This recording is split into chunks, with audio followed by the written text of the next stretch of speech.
wabarakatuh. Perkenalkan, nama saya Laila Eka Oktavia, nomor induk mahasiswa 20201160.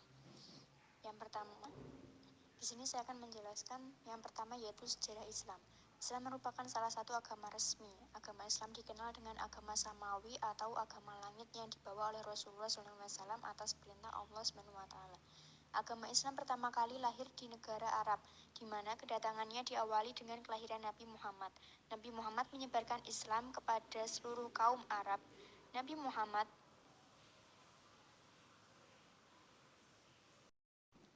Perjuangan Nabi Muhammad dalam menyebarkan Islam tidaklah mudah. Pada awalnya, beliau hanya mengajarkan kepercayaan tersebut kepada orang terdekatnya, seperti saudara, sahabat, dan istrinya, yaitu dengan secara perlahan atau sembunyi-sembunyi. Pada dakwah Nabi yang dilakukan secara terbuka, ada yang menerima dan tentunya ada yang sangat menolaknya. Tantangan tersebut datang dari kaumnya sendiri, yaitu suku Quraisy. Pertentangan tersebut berujung pada kekejaman terhadap kaum muslimin dan ancaman pembunuhan beliau. Maka Nabi pun hijrah keluar Makkah menuju kota Yathrib, atau yang kemudian diubah menjadi Madinah. Di sana Nabi lebih diterima, di mana banyak penduduk Yathrib bersedia memeluk agama yang diajarkan oleh Nabi Muhammad SAW. Selanjutnya, setelah kematian Nabi, beliau digantikan bukan dengan Nabi, melainkan dengan khalifah. Ada 4 khalifah yang menjadi pengganti Nabi yang disebut sebagai Khulafaur Rasyidin. Khalifah ini adalah sahabat terdekat Nabi, yaitu Abu Bakar As-Siddiq, Umar bin Khattab, Utsman bin Affan, dan Ali bin Abi Thalib. Dalam hasilnya, agama Islam telah berkembang secara luas ke seluruhan dunia. Setelah masa Khulafaur Rasyidin habis, berakhir muncullah kekaisaran seperti Bani Abbasiyah, Bani Umayyah, dan Bani Utsmaniyah yang menghubungkan daya dari keempat khalifah pertama Islam. Selanjutnya saya akan menjelaskan tentang sejarah pemerintahan Islam. Pada tahun 622 sampai tahun 632, melalui tindakan militer dan kegiatan diplomasi, masyarakat kaum muslim meluas dan membentuk hegemoni di Arabia Tengah. Mekkah dan suku-suku Arab disatukan dalam bentuk kesatuan politik, berbentuk sebuah kemakmuran Arab dengan ideologi yang sama di bawah sebuah kekuasaan pusat, tunduk, dan sebuah hukum. Struktur khilafah dalam Islam adalah setiap aktivitas pemerintahan yang mempunyai dalil syara'. Adapun setiap pemerintahan yang aktivitas serta prosedurnya tidak didukung oleh dalil syara' secara langsung, maka ia tidak dapat sanggup struktur. Dengan meneliti dalil-dalil yang terdapat dalam Al-Quran, Al-Hadis, ataupun ijma dan qiyas, maka struktur pemerintahan yang terdapat dalam pemerintahan Islam hanya ada 8 bagian, yaitu khalifah. Yang pertama, khalifah. Khalifah ini adalah orang yang mewakili umat dalam urusan pemerintahan dan kekuasaan serta menerapkan hukum-hukum syara'. Yang kedua, muawin atau tafwid, atau wakil khalifah bidang pemerintahan. Muawin tafwid adalah seorang pembantu yang diangkat oleh khalifah agar dia bersama-sama dengan khalifah memikul tanggung jawab pemerintahan dan kekuasaan. Yang selanjutnya adalah muawin tanfiz. Muawin tanfiz adalah pembantu yang diangkat oleh seorang khalifah untuk membantunya dalam masalah operasional dan senantiasa menyertai khalifah dalam melaksanakan tugas-tugasnya. Yang keempat adalah amir jihad atau panglima perang. Amir jihad ini adalah orang yang diangkat oleh khalifah untuk menjadi seorang pimpinan yang berhubungan dengan urusan luar negeri, militer, keamanan dalam negeri, dan perindustrian. Yang kelima, wulat atau pimpinan daerah tingkat 1 dan 2. Wulat atau biasa disebut dengan sebutan wali adalah orang yang diangkat oleh khalifah untuk menjadi pejabat pemerintah di suatu daerah tertentu serta menjadi pimpinan di daerah tersebut. Yang keenam adalah qadhi atau qadha atau hakim atau lembaga peradilan. Qadhi atau qadha adalah lembaga yang bertugas untuk menyampaikan keputusan hukum yang sifatnya Yang ketujuh adalah jihad idari atau jabatan administrasi umum. Seluruh pimpinan itu bertanggung jawab kepada orang yang memimpin departemen, jabatan, dan unit-unit mereka yang lebih tinggi dari segi kegiatan mereka serta tanggung jawab kepada wali dari segi keterikatan pada hukum dan sistem secara umum. Yang kedelapan, majelis umat. Majelis umat adalah majelis yang terdiri dari orang-orang yang mewakili aspirasi kaum muslimin agar menjadi pertimbangan khalifah dan tempat khalifah meminta masukan dalam urusan-urusan kaum muslim. Yang selanjutnya adalah pemerintahan di era Nabi Muhammad SAW. Dalam menjalankan pemerintahan, Nabi Muhammad dibantu oleh staf ahli atau penasihat dan sekretaris 4 orang sahabat utama, yakni Abu Bakar As-Siddiq, Umar bin Khattab, Utsman bin Affan, dan Ali bin Abi Thalib, merupakan pendamping Nabi dalam menjalankan roda pemerintahan di Madinah. Selain itu, terdapat beberapa sahabat lainnya seperti Salman Al-Farisi yang terkenal sebagai arsitek pengembangan wilayah kota, Khalid bin Walid yang diberi gelar Saifullah atau pedang Allah oleh Nabi sebagai penasihat strategi angkatan bersenjata. Prinsip tata negara yang menjadi perilaku politik pemerintahan Nabi Muhammad SAW pada dasarnya menjadi inspirasi bagi pemerintahan negara modern, diantaranya sebagai berikut. Yang pertama, musyawarah.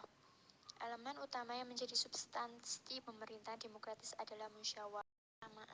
Persamaan ini haruslah ditegakkan dalam pelayanan publik, pelaksanaan umum, pemberian hak-hak yang mesti diterimanya sesuai dengan kinerja masing-masing sesuai dengan standar yang adil.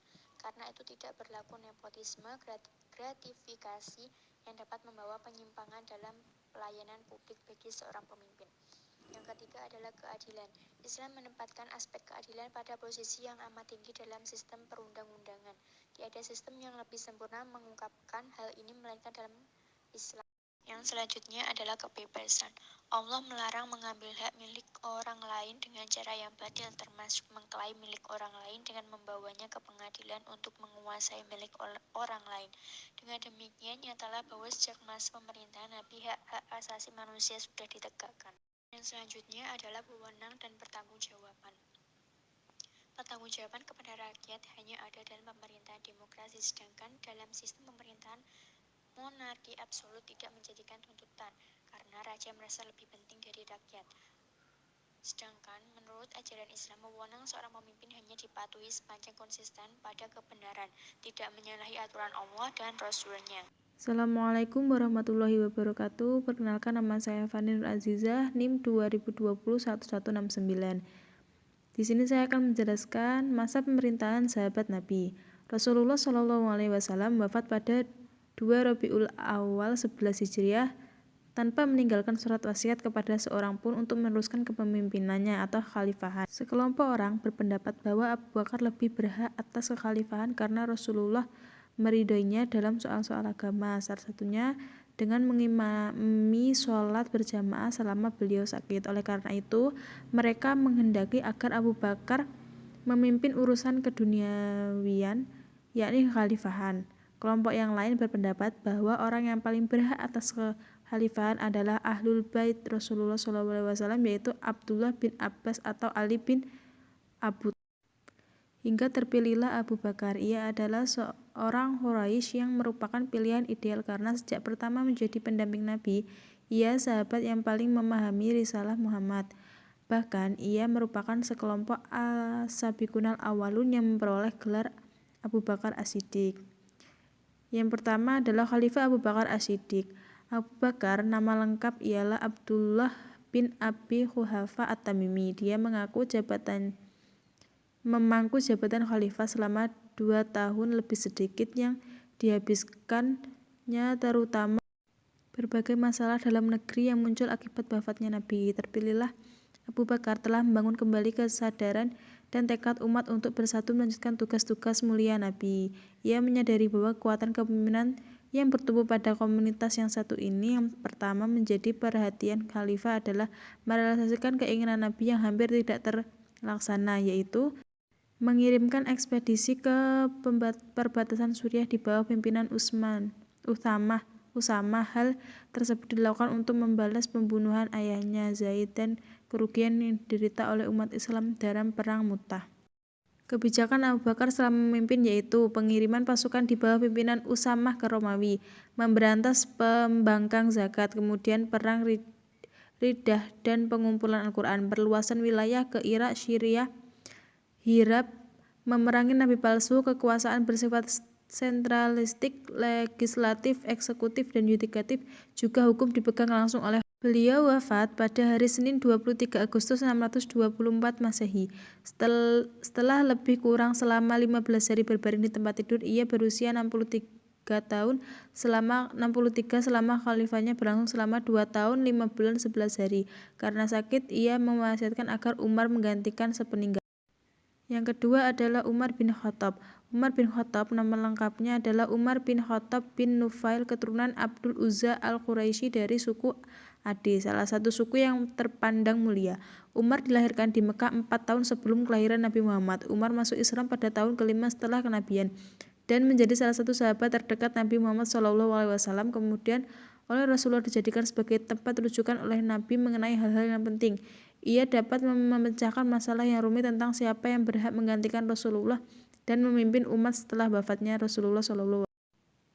Khalifah Umar memerintah selama 10 tahun lebih 6 bulan 4 hari. Kematiannya sangat tragis. Seorang budak bangsa Persia bernama Fairuz dan Abu Lu'lu'ah secara tiba-tiba menyerang dengan tikaman pisau tajam ke arah khalifah yang akan mendirikan sholat subuh yang telah ditunggu oleh jamaahnya di pagi buta itu. Khalifah terluka parah. Daripada pembaringannya, ia mengangkat suara, yaitu komisi pemilihan yang akan memilih penerus tongkat kekhalifahan. Khalifah Umar bin Khattab wafat 3 hari setelah penikaman atas dirinya, yakni 1 Muharram 23 Hijriah. Khalifah yang ketiga adalah Utsman bin Affan. Khalifah ketiga adalah Utsman bin Affan. Nama lengkapnya ialah Utsman bin Affan bin Abil As bin Umayyah dari suku Quraisy. Ia meluk Islam karena ajakan Abu Bakar dan menjadi salah satu orang sahabat dekat Nabi Muhammad SAW. Meski memiliki kekayaan melimpah, tapi Utsman berlaku sederhana dan sebagian besar kekayaannya digunakan untuk kepentingan Islam. Ia mendapat julukan sebagai Zun Nurain, artinya yang memiliki dua, karena menikahi 2 putri Nabi Muhammad SAW secara berurutan setelah salah satu meninggal. Setelah itu, Utsman juga merasakan penderitaan yang disebabkan oleh tekanan kaum Quraisy terhadap kaum muslim di Mekah dan ikut hijrah ke Abenisia beserta istrinya. Utsman menyumbang 950 ekor unta dan 50 bagal serta 1000 dirham dalam ekspedisi untuk melawan Bizantium di perbatasan Palestina. Ia juga membeli mata air orang-orang Romawi yang terkenal dengan harga 20.000 dirham untuk selanjutnya diwakafkan bagi kepentingan umat Islam dan pernah meriwayatkan hadis kurang lebih 150 hadis. Seperti halnya Umar, Utsman diangkat menjadi khalifah melalui proses pemilihan. Bedanya Umar lebih di atas menunjukkan langsung dan sedangkan Utsman diangkat atas penunjukan tidak langsung, yaitu melewati badan syura yang dibentuk oleh Umar. Selanjutnya yang keempat adalah Ali bin Abi Thalib. Khalifah keempat Ali bin Abi Thalib. Ali merupakan keponakan dari menantu Nabi. Ali putra dari Abi Thalib bin Abdul Muthalib. Ia sepupu Nabi Muhammad SAW yang telah ikut bersamanya sejak bahaya kelaparan mengancam kota Mekah. Demi untuk membantu keluarga pamannya yang mempunyai banyak putra, Abbas paman Nabi yang lain membantu Abu Thalib dengan memelihara Ja'far, anak Abu Thalib yang lain. Ia telah masuk Islam pada tugas pertama yang dilakukan oleh Khalifah Ali ialah menghidupkan cita-cita Abu Bakar dan Umar, menarik kembali semua tanah hibah yang telah dibagikan oleh Utsman kepada kaum kerabatnya di dalam kepemilikan negara. Ali juga segera menurunkan semua gubernur yang tidak disenangi rakyat. Utsman bin Hanif diangkat menjadi penguasa Basra menggantikan Ibnu Amir, dan Qais bin Sa'ad dikirim ke Mesir untuk menggantikan gubernur negeri yang dijabat oleh Abdullah. Gubernur Suriah Muawiyah juga diminta meletakkan jabatannya, tapi ia menolak perintah Ali, bahkan ia tidak mengikuti kekhalifahan. Tepat 17 Ramadan 40 Hijriah, Khalifah Ali terbunuh. Pembunuhnya adalah Ibnu Muljam, seorang anggota Khawarij yang sangat fanatik. Pada tanggal 10 Ramadan 40 Hijriah, masa pemerintahan Ali berakhir. Dinasti Umayyah adalah dinasti yang didirikan oleh Muawiyah ibnu Abi Sufyan yang bermarkas di Damaskus atau Syria. Fase ini berlangsung selama kurang lebih 1 abad, sekitar 90 tahun, yang merubah sistem pemerintahan dari khalifah menjadi mamlakat atau kerajaan atau monarki. Dalam sejarah peradaban Islam, Muawiyah muncul sebagai penguasa pertama yang mengubah sistem pemerintahan dalam Islam dari sistem pemerintahan yang demokrasi konsensus menjadi monarki absolut. Dinasti Umayyah memerintah selama kurang lebih 90 tahun. Selama kurun waktu itu, ada 14 khalifah yang pernah memerintah. 3 yang terkenal yaitu: yang pertama ada Muawiyah bin Abi Sufyan, Kebijakan-kebijakan Muawiyah yang pertama, mengubah sistem pemerintahan dari demokrasi menjadi monarki hereditas atau kerajaan turun-temurun. Sistem pemerintahan ini diadopsi dari Persia dan Bizantium. Langkah awal yang diambil dalam menggunakan sistem pemerintahan adalah mengangkat putranya Yazid sebagai putra mahkota. Yang kedua, memindahkan pusat pemerintahan dari Madinah ke Damaskus. Yang ketiga, menarik pasukan pengepungan Konstantinopel. Yang keempat, membentuk Departemen Catatan atau Diwanul Hatam. Yang kelima, mendirikan jasa pos yaitu Diwanul Barid. Yang selanjutnya, memisahkan urusan keuangan dari urusan pemerintah dengan mengangkat pejabat khusus yang diberi gelar Sohibul Haraj. Dan yang terakhir, mendirikan kantor stempel atau percetakan mata uang.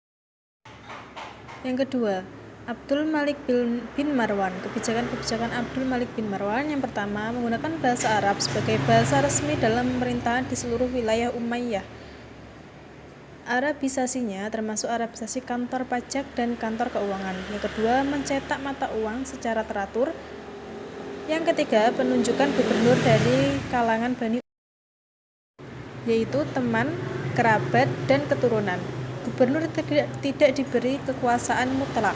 Yang keempat, untuk memperlancar pemerintahannya, ia mendirikan kantor pos dan membuka jalan untuk kelancaran pengiriman surat. Yang terakhir, membangun beberapa gedung, masjid, dan saluran air. Yang ketiga, Umar bin Abdul Aziz. Khalifah Umar bin Abdul Aziz selama kepemimpinannya meraih masa kejayaan dalam mensejahterakan masyarakat saat itu. Keinginannya untuk mewujudkan negara adil dan makmur diraih oleh Khalifah Umar bin Abdul Aziz dengan beberapa strategi kebijakan baru, termasuk melarang pejabat negara dan pejabat negara untuk memanfaatkan masyarakat. Selain itu, Khalifah Umar bin Abdul Aziz pernah menghabiskan seluruh kekayaan Baitul Mal di Irak untuk membayar ganti rugi kepada orang-orang yang didudukan oleh pengusaha sebelumnya. Bahkan ketika ia diangkat menjadi khalifah, ia mengumpulkan orang-orang dan mengumumkan serta menyerahkan semua harta kekayaan darinya dan keluarganya kepada masa pemerintahan Bani Abbasiyah. Pemerintahan Daulah Abbasiyah merupakan kelanjutan dari pemerintahan Umayyah. Daulah ini telah runtuh di Damaskus. Disebut Kekhalifahan Abbasiyah karena pendiri dan penguasa daulah ini adalah keturunan Abbas, paman dari Nabi Muhammad. Dinasti ini memerintah selama kurang lebih 5 abad, dimulai dari 132 sampai 656 Hijriah. Pusat pemerintahan terletak di kota Baghdad. Kemajuan di bidang ekonomi tentunya berdampak pada kemakmuran rakyat secara keseluruhan. Puncak kemakmuran rakyat dialami pada masa Harun ar-Rasyid dan putranya Al-Ma'mun. Kekayaan yang melimpah saat itu dimanfaatkan untuk kegiatan berbagai bidang seperti sosial, pendidikan, budaya, ilmu pengetahuan, kesehatan, sastra, dan penyediaan fasilitas umum. Selama waktu inilah berbagai bidang mencapai puncak keemasannya. Popularitas Daulah Abbasiyah mencapai puncak di era Khalifah Harun ar-Rasyid rahimatullah dan putranya Al-Ma'mun.